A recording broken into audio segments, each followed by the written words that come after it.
Olá, meus queridos, tudo bem? Na nossa aula de hoje, nós vamos falar sobre o sistema recursal do Estatuto da Criança e do Adolescente, ok? Como funciona a questão de revisão do teor das decisões judiciais? Nós utilizamos dentro do ECA a sistemática de recursos do novo CPC, ok? Inclusive, pessoal, para as questões de atos infracionais. Então, a gente, né, tem uma parte, tem um bloco desse nosso curso que trata justamente sobre a prática de atos infracionais, sobre as medidas socioeducativas que são aplicadas em razão desses atos infracionais. E o sistema recursal, ainda que seja na seara dos atos infracionais, é o do novo Código de Processo Civil. Então, veja, bom, adolescente cometeu um ato infracional análogo ao crime de estupro, por exemplo.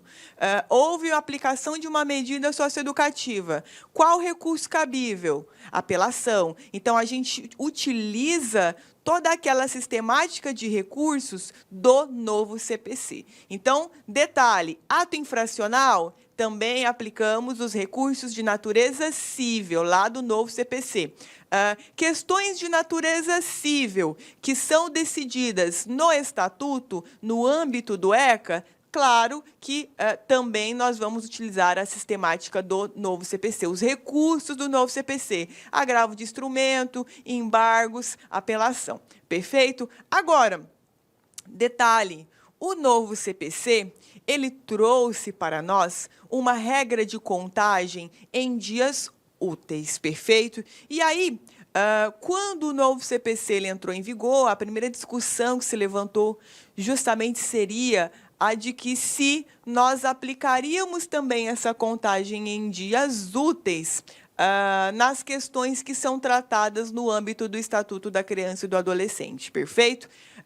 O STJ e o STF firmaram o entendimento de que não, ou seja, não se utiliza as contagens em dias úteis do novo CPC no âmbito do ECA. Ou seja, nós vamos utilizar todo o sistema recursal do novo CPC, porém, a contagem em dias, ela vai se fazer de forma corrida e não em contagem dos dias úteis, como é tratado, como é trazido no novo CPC, tá? Agora, quando a gente fala de recurso, nós temos que nos recordar que nós temos requisitos de admissibilidade recursal.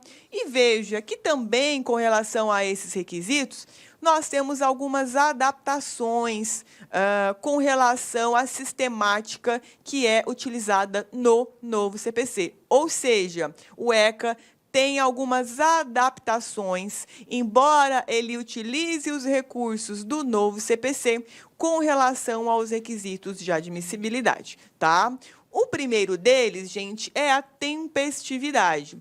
Ou seja, existe um prazo legal para que se leve ao conhecimento do juízo competente aquela decisão que foi dada por um juízo singular.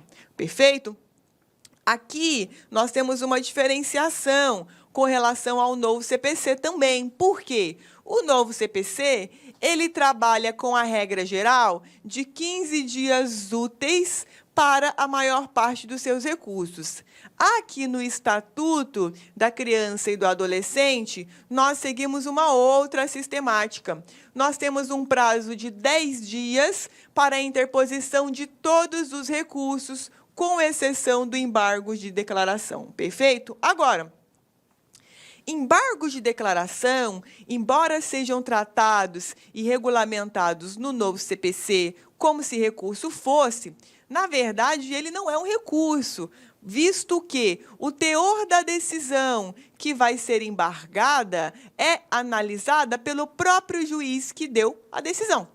Então, veja que não há aqui uma caracterização, uma natureza de recurso dos embargos de declaração, muito embora eles sejam tratados no novo CPC como se assim o fossem. Perfeito? Agora, também, portanto, 10 dias corridos para todos os recursos, apelação, agravo de instrumento e assim sucessivamente, enquanto que, para o embargo de declaração, 5 dias, perfeito? Na sua prova, cujo conteúdo seja ECA, veja, né, gente, que muitas vezes a banca examinadora trata embargos de declaração como se recurso fosse. Então, você, candidato, vai ter que prestar atenção com relação a essa peculiaridade, a esse detalhe, tá? Esse, inclusive, é o teor do 198, inciso 2º. Então, veja, em todos os recursos, salvo nos embargos, o prazo para o MP e para a defesa será sempre de 10 dias, tá? Ainda que no novo CPC nós tenhamos o prazo de 15 dias úteis. Maravilha? Agora, além da tempestividade, nós temos o preparo recursal e o cabimento. O preparo, ele trata da necessidade do recolhimento das custas e emolumentos, ou seja, do pagamento de determinado valor para a interposição de determinado recurso. No novo CPC, a regra é recolhimento do preparo recursal como requisito de admissibilidade, tá? No ECA, a gente não tem isso. O ECA, em regra, ele dispensa, não há que se falar em recolhimento de preparo. Então, eu quero interpor, por exemplo, uma apelação de uma decisão sobre destituição do poder familiar, por exemplo, e eu não preciso recolher custas, perfeito? Agora, o STJ, ele guarda uma exceção somente, que ocorre nas hipóteses em que eu tenho uma pessoa jurídica de direito privado que eventualmente venha a recorrer na vara especializada da infância e da juventude, tá? Professora, mas qual exemplo seria isso? Que você teria uma pessoa jurídica, né, litigando ali numa vara da infância e da juventude? Fácil. Às vezes você tem ali uma sanção judicial que é aplicada a determinada entidade de direito privado que presta um serviço assistencial no âmbito da criança e do adolescente, e veja que essa entidade ela pode sim ter interesse de rever o teor dessa decisão que aplicou aquela determinada penalidade, tá? Então, ainda que de forma excepcional, existe sim a possibilidade de pessoa jurídica também litigar no âmbito da infância e da juventude. Maravilha? O outro requisito é o cabimento. Então, o rol de recursos cabíveis são exatamente aqueles previstos no CPC. E aqui nós temos, né, o detalhe de que deve haver a interposição conjunta com as contrarrazões. Perfeito? Agora, outro requisito: prazo para julgamento do recurso e algumas peculiaridades. O nosso prazo estabelecido no ECA é de 60 dias. Então, me perdoem, deixa eu retificar. Não é um requisito, né? Na verdade, é uma característica do procedimento.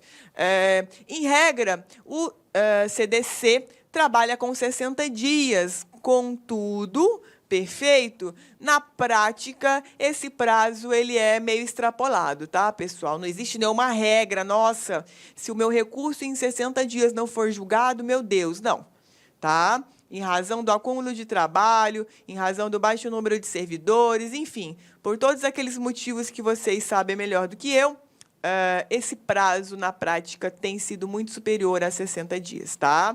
Mas você, para a sua prova objetiva, vai levar o prazo de 60 dias, tá? O que mais que nós temos de peculiaridade? O Ministério Público, ele pode apresentar a sua manifestação no sentido de interposição do recurso através de um parecer, tá? Que é um parecer feito verbalmente no ato da audiência. Existe essa possibilidade. E veja que os processos, os recursos que tratarem de interesses da criança e do adolescente sempre possuem prioridade na tramitação e também prioridade no julgamento. Agora, último detalhe aqui com relação a essas peculiaridades. Olá, meus amigos, minhas amigas. Inicialmente eu quero pedir licença para vocês, pois interrompi seus estudos, mas essa videoaula que você está assistindo aqui no YouTube é uma videoaula demonstrativa para você conhecer as potencialidades e conhecer o nosso produto do site Lá Concursos. Você quer continuar assistindo essa videoaula até o final? Aliás, você quer fazer o nosso super curso focado no Instituto Federal da Bahia, super competitivo. Nós temos diversos cargos, temos curso de conhecimentos básicos e gerais para todos os cargos, assistente de administração, técnico de assuntos educacionais, assistente aos alunos, técnico em contabilidade, contabilidade, cursos completos, cursos muito competitivos.